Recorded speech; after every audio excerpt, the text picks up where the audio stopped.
बड़ी खबर है रायपुर से, जहां छत्तीसगढ़ विधानसभा के बजट सत्र का आज 11वां दिन है। सदन में आज गूंजेगा अमानक चावल बारदाना क्रय का मुद्दा। छात्राओं के स्कूली शिक्षा से वंचित होने पर भी सवाल होंगे। मंत्री लक्ष्मी राजवाड़े और दयालदास बघेल इन सवालों के जवाब देंगे। ध्यानाकर्षण में गूंजेगा ग्रामोद्योग बोर्ड की सामग्री सप्लाई में अनियमितता का मुद्दा। भाजपा विधायक धर्मलाल कौशिक उठाएंगे ये मुद्दा। सीएम निर्माण, श्रमिक मृत्यु और दिव्यांग सहायता में गड़बड़ी पर भी ध्यानाकर्षण होगा। तो विधानसभा के बजट सत्र का आज 11वां दिन है। सदन में आज अमानक चावल बारदाना क्रय का मुद्दा गूंजेगा। छात्राओं की स्कूली शिक्षा से वंचित होने पर भी सवाल उठाए जाएंगे। सदन में आज मंत्री लक्ष्मी राजवाड़े और दयालदास बघेल सवालों के जवाब देंगे। ध्यानाकर्षण में ग्रामोद्योग बोर्ड की सामग्री में अनियमितता का मुद्दा भी गूंजेगा। सीएम निर्माण, श्रमिक मृत्यु और दिव्यांग सहायता में गड़बड़ी पर भी ध्यानाकर्षण किया जाएगा। छत्तीसगढ़ विधानसभा के बजट सत्र का आज 11वां दिन है और ये दिन आज काफी अहम रहने वाला है।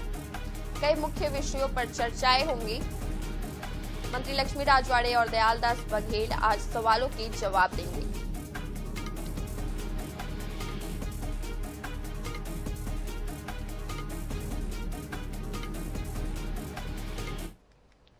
तो वहीं भोपाल से बड़ी खबर है, जहां दिल्ली दौरे पर आज सीएम डॉक्टर मोहन यादव रहने वाले हैं। दिल्ली में केंद्रीय मंत्रियों से मुलाकात करेंगे आज सीएम। भाजपा के शीर्ष नेतृत्व से भी चर्चा होगी। भोपाल में कृषि सम्मेलन में भी शिरकत करेंगे सीएम डॉक्टर मोहन यादव। तो आज भाजपा के शीर्ष नेतृत्व से उनकी चर्चा भी हो सकती है दिल्ली में। दिल्ली दौरा आज उनका रहने वाला है, जहां वे केंद्रीय मंत्रियों से मुलाकात करेंगे।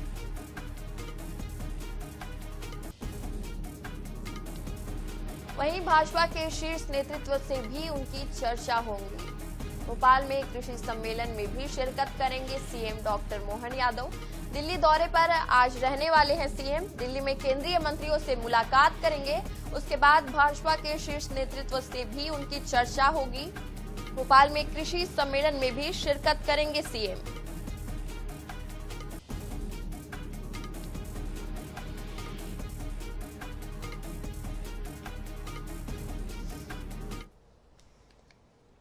तो वहीं रायपुर से बड़ी खबर है, जहां मुख्यमंत्री विष्णुदेव साय के आज के कार्यक्रम है। राजधानी रायपुर में ही आज रहेंगे मुख्यमंत्री। सुबह 11 बजे जगन्नाथ मंदिर जाएंगे। उसके बाद दोपहर 12 बजे मुख्यमंत्री निवास पर उनकी वापसी होगी। दोपहर 2 बजे विधानसभा की कार्यवाही में हिस्सा लेने पहुंचेंगे सीएम। तो आज रायपुर में ही रहने वाले हैं सीएम मुख्यमंत्री विष्णुदेव साय। दोपहर 2 बजे विधानसभा की कार्यवाही में हिस्सा लेंगे। 12 बजे जगन्नाथ मंदिर के लिए रवाना होंगे। माफ कीजिएगा, सुबह 11 बजे जाएंगे जगन्नाथ मंदिर और दोपहर 12 बजे मुख्यमंत्री निवास में उनकी वापसी होगी।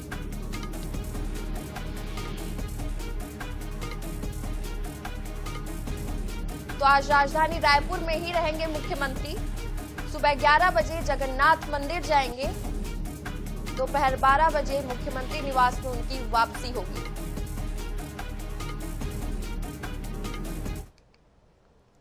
तो वहीं रायपुर से ही बड़ी खबर है, छत्तीसगढ़ कांग्रेस प्रदेश प्रभारी सचिन पायलट का आज कल रायपुर दौरे पर रहेंगे सचिन पायलट। दोपहर 12:15 पर पहुंचेंगे रायपुर एयरपोर्ट। एयरपोर्ट से सीधे भारत माता चौक जाएंगे। कांग्रेस के विधानसभा घेराव में शामिल होंगे सचिन पायलट। दोपहर 3 बजे राजीव भवन पहुंचेंगे सचिन पायलट। प्रदेश कांग्रेस कनेक्ट सेंटर का उद्घाटन करेंगे। तो छत्तीसगढ़ कांग्रेस प्रदेश प्रभारी सचिन पायलट का कल रायपुर दौरा रहेगा। दोपहर 12:15 पर रायपुर एयरपोर्ट पहुंचेंगे। एयरपोर्ट से सीधे भारत माता चौक जाएंगे। कांग्रेस के विधानसभा घेराव में शामिल होने के लिए सचिन पायलट का आगमन हो रहा है। 3 बजे राजीव भवन पहुंचेंगे सचिन पायलट। प्रदेश कांग्रेस कनेक्ट सेंटर का उद्घाटन भी करेंगे। छत्तीसगढ़ कांग्रेस प्रदेश प्रभारी सचिन पायलट का कल रायपुर दौरा रहने वाला है।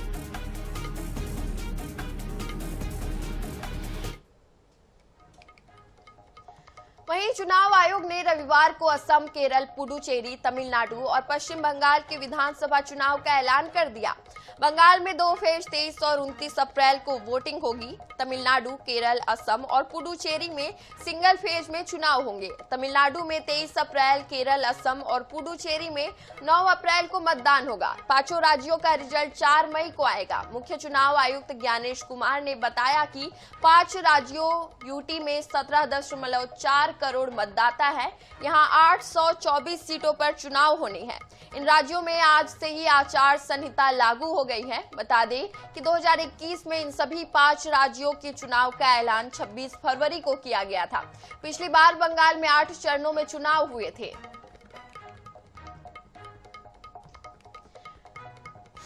तो 5 राज्यों के लिए चुनाव की तारीखों का ऐलान हो गया है। चुनाव आयोग की प्रेस कॉन्फ्रेंस में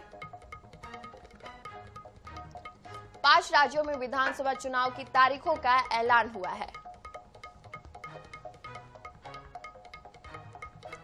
छत्तीसगढ़ में वक्फ बोर्ड की करीब 7,000 करोड़ रुपए की संपत्तियों को डिजिटल करने का काम अंतिम चरण में है।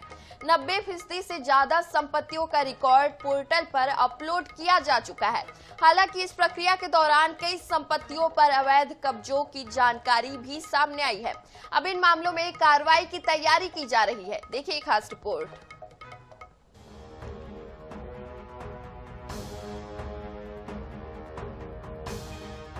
प्रदेश में संपत्तियों को डिजिटल प्लेटफॉर्म पर लाने की प्रक्रिया तेजी से चल रही है।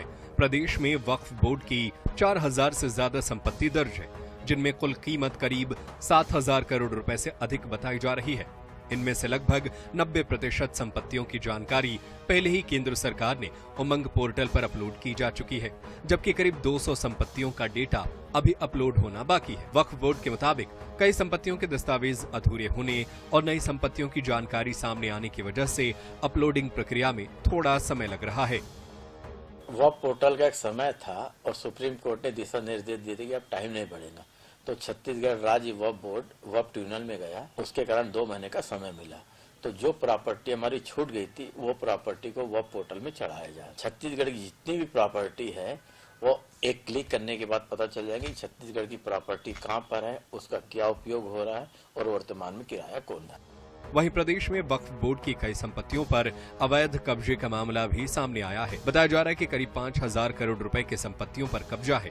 हालांकि वक्फ संपत्तियों पर अवैध कब्जे से मुक्त करना ये एक बड़ी चुनौती है।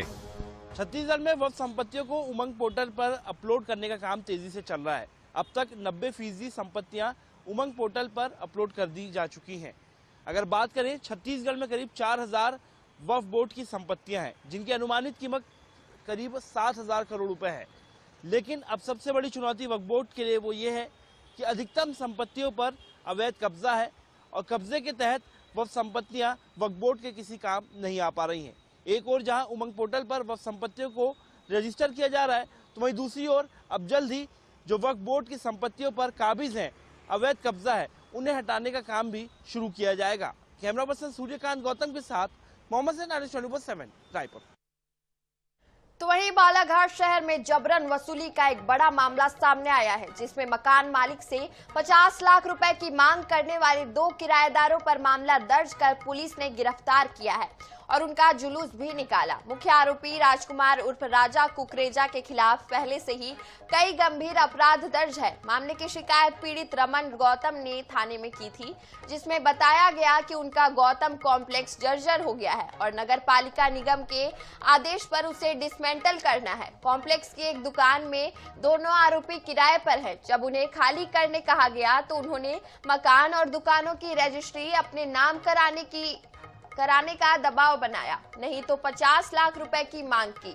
यही नहीं, रुपए ना देने पर पीड़ित को परिवार सहित जान से मार देने की धमकी भी दी। जांच में मुख्य आरोपी राजा कुकरेजा पर सूदखोरी, धोखाधड़ी, ब्लैकमेलिंग, जमीन मकान से जुड़े विवादों के कई मामले पहले से दर्ज है। वहीं दूसरे आरोपी धीरज जोतवानी से पूछताछ की जा रही है। मैंने इन दोनों से रिक्वेस्ट किया कि आप खाली कर दें, तो इनकी डिमांड है 42 लाख रुपए दोगे तब खाली करूंगा। इनकी डिमांड है कि 50 लाख रुपए दोगे तब खाली करूंगा। मॉम्स किचन वाले को चाहिए 50 लाख, धीरज जोतवानी को, और राजा कुकरेजा को चाहिए 42 लाख रुपए।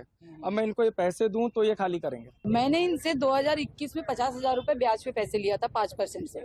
मैंने इनको ऑनलाइन पैसे भी रिटर्न कर दिया है। मेरे भाई के अकाउंट से पैसे गए हैं और मेरे अकाउंट से गए हैं। 5% का ब्याज भी दे दिया है। इनके पास मेरे चेक रखे हुए थे और एग्रीमेंट रखा हुआ। तो मैंने बोली भाई साहब मैंने आपको पैसा दे दिया, आप मुझे चेक और स्टाम्प वापस कर दीजिए। इन्होंने नहीं दिया, बोले चलो ठीक है मैं बाद में दे दूंगा, टेंशन मत लो, घर की बात है। हमने चलो ठीक है, विवाद करने से कोई मतलब नहीं है। इनके विरोध में नमन गौतम के द्वारा शिकायत की गई है कि इनको इनका नाम राजा है, ये किराए पर लिए थे, लेकिन ये किराए के बाद इसको लगातार खाली भी नहीं कर रहे हैं, बहुत दिन हो गया। और खाली करने के नाम से इन्होंने 50 लाख रुपए की मांग की, जिस पर से ब्लैकमेलिंग का केस बनाया गया। चूँकि उसकी अभी प्रकरण पूछताछ चल रही है, अभी उसमें आगे की कार्रवाई उसमें जारी है। तो क्या 2 प्रतिष्ठानों पे कार्रवाई की जाएगी कि सिर्फ अभी अंजलि ट्रेवल्स दोनों प्रतिष्ठानों पर कार्रवाई की जाएगी। तो फिलहाल इस बुलेटिन में इतना ही। उत्तर प्रदेश, छत्तीसगढ़, मध्य प्रदेश सहित देश दुनिया की बड़ी खबरों से जुड़े रहने के लिए बने रहिए हमारे साथ। नमस्कार।